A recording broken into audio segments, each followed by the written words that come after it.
dan kadang di rumah sakit pun harus dirujuk ke provinsi. Artinya ini sungguh kita lihat ada kelemahan dalam distribusi alat kesehatannya. Gitu. Lalu selanjutnya di BPJS itu ya kita lihat keluhan yang sering terjadi itu pada saat masyarakat melakukan cek kartu BPJS-nya selalu saja dipersoalkan dengan dihadapkan kartu BPJS-nya itu harus terblokir, kadang harus mati dan sebagainya, sehingga mengharuskan melakukan pendaftaran kembali dan itu menunggu waktu yang cukup lama sampai 14 hari. Walaupun ada alternatif lain, itu misalkan ada kuota untuk akses ke BPJS yang alternatif, misalkan di agensi, itu kadang sangat susah sekali untuk masyarakat akses, Pak. Gitu. Nah, kita juga nggak tahu bagaimana proses pelaksanaan BPJS ini. Kenapa ini dia selalu saja terblokir, mati, sehingga yang dikorbankan ini dia adalah masyarakat, Pak. Sehingga mau nggak mau biasanya terjadi dia kadang harus utang, harus ganti tanah dan sebagainya, sehingga masyarakat kita itu kehilangan sumber pendapatannya dan harus menanggung beban dan sebagainya. Padahal anggaran yang digelontorkan itu lumayan banyak di BPJS, Pak. Itu yang kaitannya dengan tuntutan kita di sektor kesehatan. Mungkin itu dulu, Pak, baru kita bahas. Mungkin kita khususkan dulu aja pembahasan kita di sektor kesehatan, baru kita alihkan nanti ke sektor pendidikan, Pak. Mungkin itu dulu, Pak. Terima kasih. Iya, terima kasih. Ada yang lain?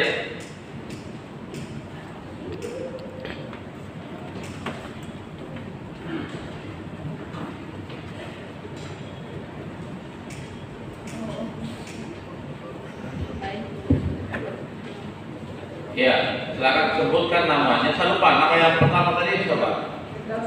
Firdaus. Dua. Silakan.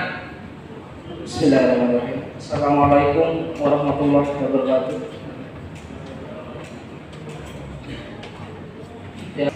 Ya, silakan. Yang saya hormati pimpinan DPR Kabupaten Bima, saudara dinas yang sudah hadir, para rektor dan yayasan perguruan tinggi yang ada di Kota dan Kabupaten Bima. Kemudian yang saya katakan teman-teman di aliansi IMB. Pertama, ada yang saya berikan soal beberapa tuntutan itu. Beberapa tuntutan. Pertama itu di kesehatan, utamanya ini soal akses masyarakat miskin di kesehatan. Kesulitan terberat masyarakat itu pertama adalah soal transparansi kuota PBI untuk menjadi gratis. PBI kalau kami ingin mengakses soal kuota PBI pusat maupun PBI provinsi atau kabupaten itu agak sulit sekali. Sehingga kalau kami berkunjung ke dinas sosial sebagai partner kerja dinas kesehatan, kami selalu dipaparkan dengan data yang tidak begitu jelas. Sementara kalau kami komunikasi sama pihak provinsi ini selalu disampaikan, misalnya 2020, 2019 itu kuota dibuat, ketika datang ke dinas sosial malah dibilang tidak ada kuota. Kemudian proses level data ini agak susah sekali kita tembus. Itu sehingga dari data di lapangan banyak KPM kita, keluarga miskin kita banyak belum akses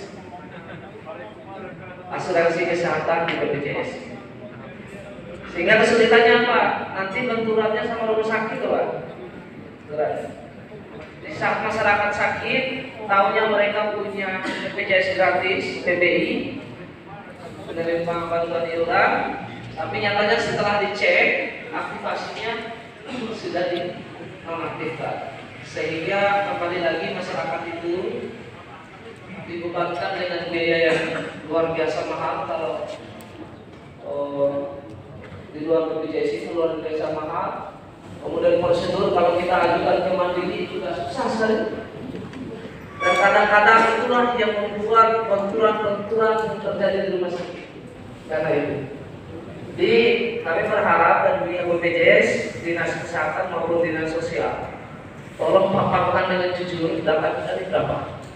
Kemampuan APBD ini berapa untuk menanggulangi, untuk asuransi kesehatan. Berapa kotanya di kabupaten untuk APBD, kabupaten 5, provinsi berapa, pusat berapa, gitu. Sehingga nanti kita bisa mengusahakan berkomunikasi DTKS yang ada di desa, kemudian kita ajukan saat itu pada dan mohon ini juga akan terbuka soal data itu. Biasanya rahasia-rahasia banget bisa verbal data tentang pengajuan DTKS dan sebagainya. Jalan. Kenapa juga mengkeles di Kora di kabupaten itu ada di tingkat SD sampai menengah. Kami itu dari AMRB KPR 5 konsen sekali meriset tentang pemenuhan standar nasional pendidikan tinggi, standar nasional pendidikan SMP. Yang 8 standar, konsen sekali di situ, dan hasil riset kami mencerminkan soal standar proses, standar isi, standar pembiayaan, standar infrastruktur, standar SAPRA, standar evaluasi menyenangkan. Di SAPRA, sarana itu ada banyak sekolah kita yang masih banyak yang belum layak dijadikan sebagai, apalagi daerah 3T. Daerah 3T itu ada banyak sekali sekolah yang kemudian sangat buruk sarana infrastruktur itu. Nah, dari kemarin itu ada Muswa mengajukan juga soal standar tenaga pendidik dan kependidikan guru kita naik 30%. Maksudnya adalah kami paham betul soal upah tenaga pendidik ini agak menyenangkan di kita. Kalau kita tuntut memang kita paham betul soal ini, soal kapasitas fiskal kemampuan daerah untuk membayar guru kita ini. Tapi apakah tidak ada upaya lain? Tidak ada upaya lain. Dan mungkin nanti dari DPR bisa memaparkan soal struktur anggaran terkait dialokasikannya untuk apa saja nih anggaran berfokus. Ini bukan rahasia umum lagi. Biaya hidup ini kayaknya tidak maksimal sampai penerima makan.